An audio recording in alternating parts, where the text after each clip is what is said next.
kreivė kilo aukštyn ir ne tada nusileido. Ai, nesvarbu, čia toks taktinis manevras, iš tikrųjų mes nusprendėm, kad gal kam pirmą ketvirtuką eiti, jeigu ten susitiksim su stipresniais už save.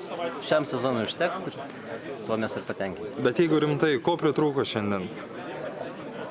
Kamulio palaikymą, iš esmės nepalaikėm kamulio ir neperėmė iniciatyvos žaidybinės, nors jų mažiau buvo, mes galėjom tikrai perimti iniciatyvą, palaikyti kamulį ir viskas, ir tiek žinių. Varžovai nusipelnė pergalės? Ja, tarsime, buvo techniškų pas juos žaidėjų, kuriuos mes neišjungėme, sakysim taip, tai ir viskas. Palyginus su praėjusios savaitės rungtynėm, ko pritrūko, kad šiandien jos susiklostytų taip sėkmingai?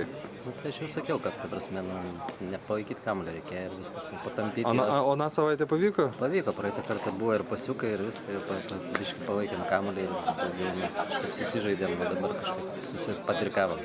Kas toliau? Yra dar kažkokių tikslų? Ne, tai sakiau, kaip pirmam interviu, ne paskutinė vieta. Nesikeičia? Ne, nesikeičia.